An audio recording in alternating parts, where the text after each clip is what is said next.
ಕಾರಣ ಏನಾರು ಇರಲಿ, ಆದರೆ ದಿವ್ಯಾ ಅವ್ರಿಗೆ ಅವಳ ನೆನಪು ತುಂಬ ಆಗ್ತಾ ಇರತ್ತೆ. ಎಷ್ಟೇ ಆದರೂ ಅಮ್ಮ ಅಲ್ವಾ, ಅವ್ರ ಮಗಳನ್ನ ಬಿಟ್ಟು ಹೇಗಿರಕ್ಕಾಗತ್ತೆ? ನಾವ್ಯಾಕೆ ಅವಳನ್ನ ಮನೆ ಕರ್ಕೊಂಬರ್ಬಾರ್ದು? ದಿವ್ಯಾ ಅವ್ರು ತುಂಬ ಖುಷಿ ಪಡ್ತಾರೆ, ಮತ್ತೆ ನಾಯ್ರ ಕೂಡ. ಮತ್ತೆ ನೀವು ಮನಸ್ಸು ಮಾಡಿದ್ರೆ ಇದು ಸಾಧ್ಯ ಆಗತ್ತೆ. ನೀನು ಹೇಳಿದ್ದು ಸರಿನೇ. ದಿವ್ಯನ್ಗೆ ಇದಕ್ಕಿಂತ ಒಳ್ಳೆ ಗಿಫ್ಟ್ ಇರೋಕ್ಕೆ ಸಾಧ್ಯ ಇಲ್ಲ. ನಾನೇನಾದರೂ ಮಾಡ್ತೀನಿ.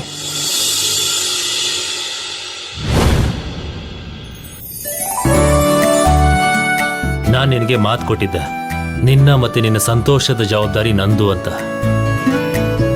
ಇದು ನನ್ನ ಕಡೆಯಿಂದ ನಿನಗೆ ರಕ್ಷಾಬಂಧನದ ಉಡುಗೊರೆ.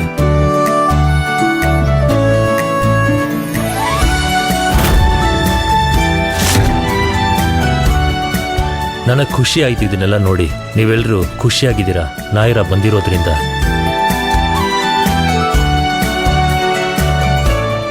ಇದ್ರ ಕ್ರೆಡಿಟ್ನ ನಾನು ಒಬ್ಬನೇ ತಗೊಳಕ್ಕಾಗಲ್ಲ. ಈ ಐಡಿಯಾ ಪೂಜಂದು.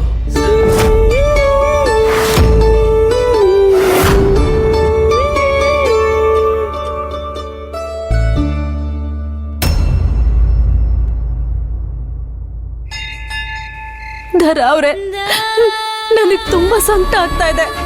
ಹೇಳಿ, ನೀವ್ ಏನ್ ಹೇಳ್ಬೇಕು ಅಂತಿದ್ದೀರಾ? ಹೇಳಿ. ನನ್ ಮುದ್ದು ಜೀವನದಲ್ಲಿ, ವೈವಾಹಿಕ ಜೀವನದಲ್ಲಿ ಏನಾದ್ರೂ ತೊಂದ್ರೆನಾ? ಕಾಪಾಡುವಂಥದ್ದು ಅಂತದ್ದೇನಿದೆ? ಆ ದೇವ್ರೆ ಇವತ್ತು ನನ್ನ ಕರ್ಕೊಂಡ್ ಬಂದು ನಿಮ್ ಮುಂದೆ ನಿಲ್ಸಿದ್ದಾನೆ. ಅದಕ್ಕೆ ಇವತ್ತು ನಾನು ನಿಮ್ಗೆ ಸತ್ಯ ಹೇಳಲೇಬೇಕು.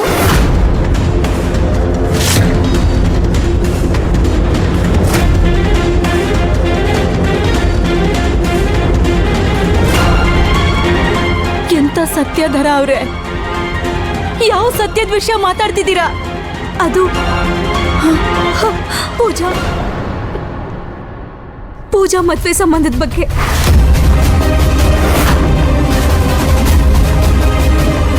ನಿಮ್ಮಿಂದ ಅವಳು ಮುಚ್ಚಿಟ್ಟಿದ್ದಾಳೆ.